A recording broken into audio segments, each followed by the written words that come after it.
Hi, I'm Yvette Brown, co-founder of X-Promos Marketing Mastery, and I am here with my business partner of over 30 years, Sherry Nomadi, as well as Kathy Parks, creator of the Parks method of selling to retail stores.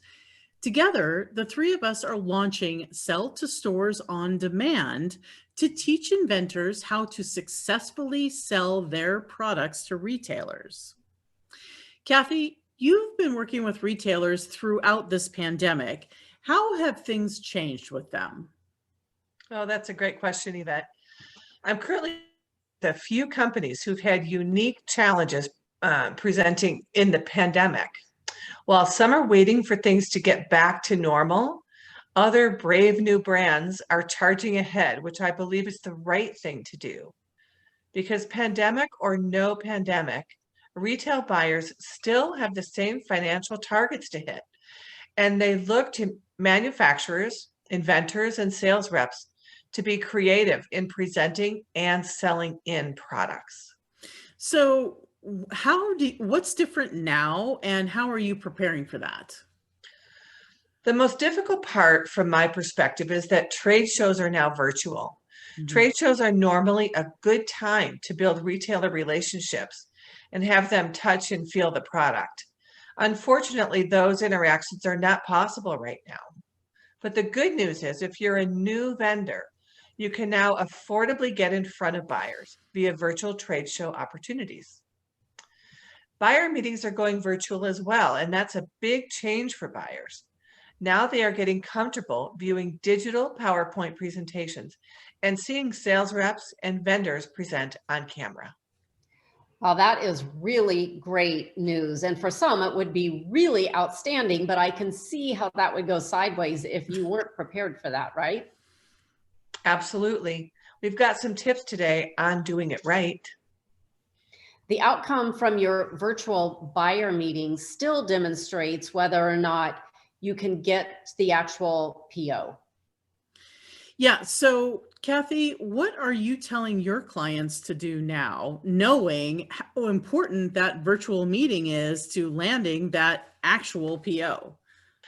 Well, first, practice. Be sure you know how to use Zoom.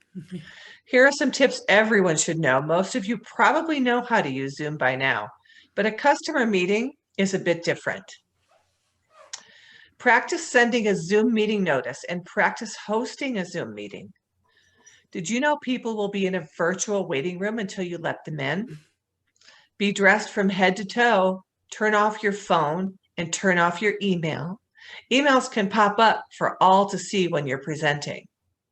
Check your sound and your camera ahead of time. Check your lighting. Are you well lit? Check what's behind you when you're on camera. It should not be distracting. Make sure your product is visible either in front of you or on the shelves behind you.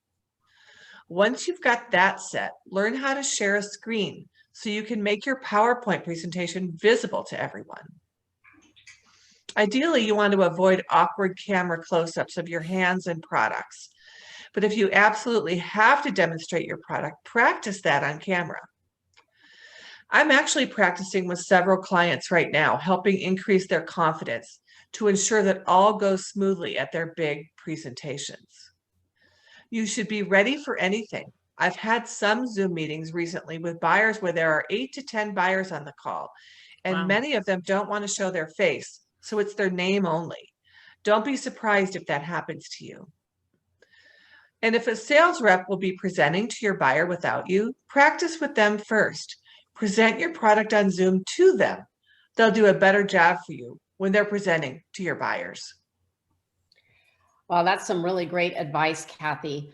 And now, what about the store visits to get ready for the buyer meetings? In the pandemic, is that risky? That it is. And everyone needs to make their own decision on that. Pandemic or no, buyers still need to know you're committed and informed on their specific business. I've definitely noticed that buyers seem more accessible during the pandemic, perhaps because they aren't in meetings as much. That means there's an opportunity for important communications and a better chance for selling to them. That seems like a huge plus. So if you would like to hear more on how to sell to stores, register for our free live webinar on November 24th at 4 p.m. Pacific time. You'll find the link below. We look forward to seeing you there.